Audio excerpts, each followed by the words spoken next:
গোসল ফরজ হলে 5টি কাজ করা যাবে না। আমরা অনেকে মনে করি যদি গোসল ফরজ হয় তাহলে ঘরের কাজ করা যাবে না, বিভিন্ন ধরনের কাজ করা যাবে না। আমরা এই বিষয়গুলো আমরা অনেকেই জানি না। গোসল ফরজ হলে কি কি কাজ করা যাবে না, এই 5টি কাজ ছাড়া সকল কাজ করা যাবে। ঘরের যে কাজগুলো আছে সেগুলো করা যাবে। বিশেষ করে আমাদের সমাজের ভিতরে কিছু মানুষ আছে, মহিলাদের যদি গোসল ফরজ হয় তাহলে দেখা যাচ্ছে তাদের উপরে বলে যে ঘরের কোনো কাজ করা যাবে না, এই করা যাবে না, সেই করা যাবে না। পুরুষদের উপরে ছাড় আছে, মহিলাদের জন্য কোনো ছাড় নাই।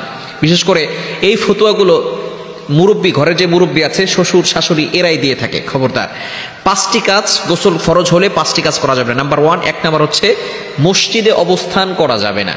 যদি কোনো ব্যক্তি মসজিদে অবস্থান করতে চায় অবশ্যই তাকে পবিত্র হয়ে মসজিদে প্রবেশ করতে হবে। এখন কোনো ব্যক্তি যদি এতেকাফে থাকে, বিশেষ করে রমজান মাসে এতেকাফ আছে না নাই, যদি রমজান মাসে এতেকাফ থাকে, এতেকাফ থাকলে সে তাড়াতাড়ি মসজিদ থেকে বের হয়ে গোসল করে পবিত্র হয়ে তারপরে আবার সে মসজিদে প্রবেশ করবে। এজন্য নাম্বার 1, 1 নাম্বার হচ্ছে গোসল ফরজ হলে, যদি কোনো ব্যক্তির গোসল ফরজ হয় তাহলে সে মসজিদে প্রবেশ করতে পারবে না। নাম্বার 2, দ্বিতীয় নাম্বার হচ্ছে নাপাক অবস্থায় নামাজ পড়া যাবে না। নামাজের বাহিরে ফরজ আছে কয়টি জানেন আপনারা? নামাজের বাহিরে 13টি ফরজ আছে। নামাজের বাহিরে এবং ভিতরে 13টি ফরজ, নামাজের বাহিরে 7টি ফরজ। 1 নম্বরে শরীর পাক, 2 নম্বরে কাপড় পাক। 1 নম্বর হচ্ছে শরীর পাক। আপনার নামাজ পড়তে হলে আপনাকে অবশ্যই শরীর পাক হতে হবে।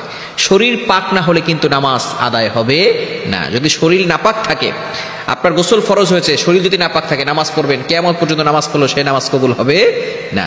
এজন্য গোসল ফরজ হলে আপনার নামাজ অবশ্যই পবিত্রতা অর্জন করে গোসল করে তারপরে আপনাকে নামাজ পড়তে হবে। নাপাক অবস্থায় নামাজ পড়লে নামাজ আদায় হবে না।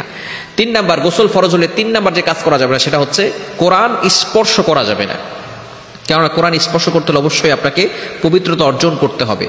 অবশ্যই কোরআন হচ্ছে সবচেয়ে দামি একটি কিতাব। বিশেষ করে অনেকে আবার ফতুয়া দিয়ে থাকে যে গোসল ফরজ হলে নাকি কোরআন পড়াও যাবে, কোরআন ধরাও যাবে, বলেন নাউজুবিল্লাহ। খবরদার, এই বিষয়টিকে আপনাকে অবশ্যই সতর্ক থাকতে হবে। যখন আপনি অপবিত্র থাকবেন, অর্থাৎ আপনার শরীরটা নাপাক হয়ে যাবে, গোসল ফরজ হয়ে যাবে, তখন কিন্তু আপনাকে অবশ্যই কোরআন স্পর্শ করা যাবে না। 4 নাম্বার হচ্ছে সওয়াবের আশায় কোরআন পড়াও যাবে না। এখানে একটি বিষয় বুঝার আছে, কোরআন পড়া যাবে না। বিশেষ করে দোয়ার ক্ষেত্রে যদি যেই কোরআনের যেই আয়াতগুলো আছে সেগুলো পড়া যাবে। বিশেষ করে আপনার গোসল ফরজ হয়েছে জিন ভূতের জন্য, অথবা বিভিন্নভাবে কোরআনের কোনো আয়াত আছে সেটা দোয়া হিসেবে আপনি পড়েন, সেই দোয়া পড়া যাবে। বিশেষ করে সূরা ইখলাস, সূরা ফালাক, সূরা নাস, এরপরে আয়াতুল কুরসি, এগুলো যদি আপনার গোসল ফরজ হয়ে থাকে, এখন আপনি কঠিন মুসিবতে পড়েছেন, এই ক্ষেত্রে আপনি দোয়ার ক্ষেত্রে সেগুলো পড়তে পারবেন। তবে সওয়াবের আশায় কোরআন পড়া যাবে না, এই বিষয়টা অবশ্যই খেয়াল করতে হবে। অনেক সময় মা বোনরা তারা মনে করে মুখস্থ হিসেবে মনে হয় পড়া যাবে না। যখন সে অপবিত্র থাকবে, অর্থাৎ যখন তার আল্লাহ প্রদত্ত যে অসুস্থতার সময় আছে, এই সময় সে আল্লাহর জিকির করবে, দুরূদ শরীফ পড়বে, এরপরে আল্লাহর জিকির আছে, সুবহানাল্লাহ আছে, আলহামদুলিল্লাহ আছে, লা ইলাহা ইল্লাল্লাহ, আল্লাহু আকবার, এই জিকিরগুলো সে করতে থাকবে, কিন্তু কোরআন তেলাওয়াত করা যাবে না। 5 নাম্বার হচ্ছে বাইতুল্লাহ তাওয়াফ করা যাবে না।